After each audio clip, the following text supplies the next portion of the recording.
دوستان عزیز، بار دیگر آغاز این صبح زیبای وطن رو به همه شما مبارک میگویم. برنامه صبح خیر تاجیکستان ادامه دارد و امروز ما در استودیوی خویش مهمان داریم. در عین حال در مهمانی ما هستند مطربان انسامبل چمنی فیلارمونی دولتی تاجیکستان به نام اکا شریف جورایف، یوسومان شاکر و همچنین رجب محمد گلوف.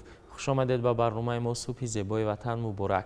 یوسومان، چند سال است که در انسامبل چمن فعالیت میکنید و چون سالهای اخیر ما میبینیم که هیئت بانوان انسامبل چمن از حساب گلدختران نیز خیلی بای میشود، چون سالهای قبلی همه هنرمندان پرتجربه فعالیت میکردند و امروز میان آنها نیز شما فعالیت دارید.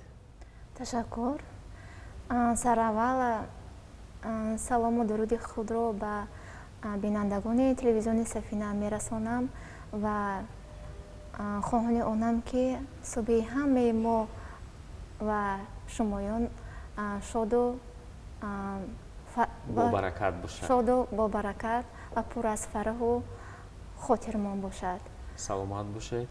طول یک سال می شود که من در انسامبل چمن فیلارمونی دولتی جمهوری تاجیکستان به نام اکا شریف جورایف فعالیت دارم به حیث مطرب و در این انسامبل بسیار نوازندگان، سرایندگان، حافظان محبوب کار و فعالیت کردند و تا حال کار و فعالیت را ادامه داده ایستادند و من نیز افتخار میکنم که یکی از هنرمندان این انسامبل در این انسامبل فعالیت برده ایستادم و تحت راهبری استاد عزیزمون، هنرمند محبوب، هنرمندی که حقیقتا با هنرشون تمام وطن را با سرود نواهای دلنواز خویش تسخیر کردند و در این بابت بسیار شاگردان زیادی را در راه صنعت،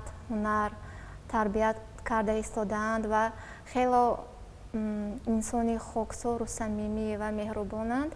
نجم‌الدین قلندرزاده می باشند و باعث خوشنودی است و باعث افتخار است که در انسامبل بانوان چمن زیاده که در انسامبل بانوان چمن که بیشتری آنها را بانوان تشکیل می دهد، از این خاطر کار با آنها، فعالیت با آنها برایم خیلی خوش و گوار است. بله. خب اکثریت بانوان چمن رباب می نوازند. سیر در چی است؟ چرا همه آنها تنها یک اسباب موسیقی، یعنی در همه صورتهایشان کوشش میکنند که توسط نوای دلنشینی رباب برآمد کنند؟ تشکر. بسیار سوالی با مورد بود. انسامبل بانوان چمن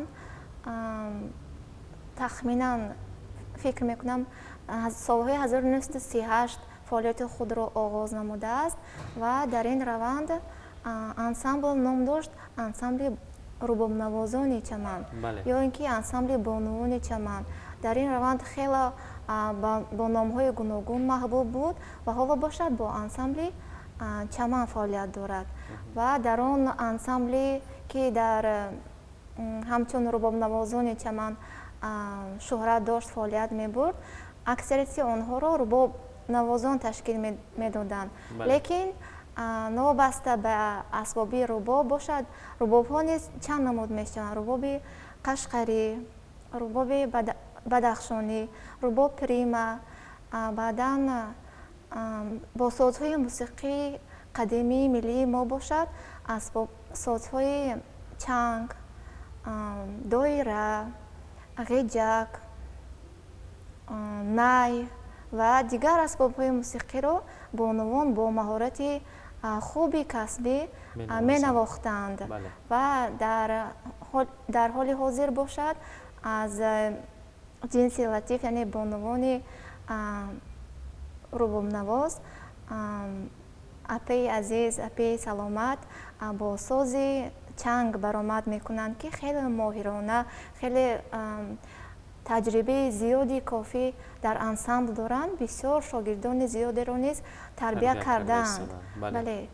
بعدا اپی шарифа додхудоева мебошанд ки бо рубоби бадахшонӣ баромад мекунанд. Бисёр моҳирона, бисёр бо овози дилнишини рубоби бадахшонӣ кору фаъолият доранд ки танҳо аз навозандагон 3 нафар навозанда боқӣ мондаасту халос айни ҳол. Лекин устоди мо Наҷмиддин Қаландарзода кӯшиш карда истоданд ки ҳайати ансамбл аз бонувон зиёд бошад, бонувони навозанда сафашон зиёд бошад. дар тӯли як соли фаъолияте ки дар ансамбли чаман доред, фикр мекунам дар чорабиниҳои муҳими фарҳангии кишвар борҳо иштирок кардед бо ҳамроҳии бонувоне ки дар ансамбли чаман фаъолият доранд. чӣ гуна эҳсос шуморо фаро гирифт ҳангоме ки ба саҳна мебароед, рӯ ба рӯи бинанда, рӯ ба рӯи ҳамватанон бисёр навозиши дилнишин иҷро мекунед? ҳар як баромаде ки мо бо ҳамроҳии ансамбл мекунем танҳо бахшида мешавад ба ҷашну маросимҳои бузурги таърихӣ ки бахшида мешавад ба иди ваҳдат, иди истиқлолият, Конститутсияи Миллии Ҷумҳурии Тоҷикистон, иди парчами миллӣ ва дигар идҳои ҷашнҳои чорабиниҳои муҳим ки дар он мо фаъолона иштирок мекунем бо ҳайати ансамбл. Дар ансамбли мо бисёр сарандагони маҳбуб фаъолият доранд ки бо сурудҳои гуногуни ватандӯстона, сурудҳои ишқу муҳаббат, баъдан сурудҳое ки тарбиявӣ ҳастанд ҳамеша замзама мекунанд. Ин ҳам бошад апаи азиз, ҳунарманди маҳбуб, ҳунарманди шинохта Нурбиби Ҷӯраева мебошанд, баъдан Садбарг Ҳасанова, Сайёра Ширинова. саломат бошед. барои як суҳбати хубу самимӣ ба шумо изҳори сипос мекунем. бори дигар хуш омадед ба барномаи мо. дӯстони азиз, ёдовар мешавем ки имрӯз дар меҳмонии барномаи мо ҳузур доштанд ду тан аз мутрибони ансамбли чамани филармонияи давлатии Тоҷикистон ба номи Акашариф Ҷураев, Ёсуман Шокирова ва ҳамчунин Раҷаб Муҳаммад Гулов. ва дар анҷом боз ҳам як навозиши дилнишин мешунавем. марҳамат.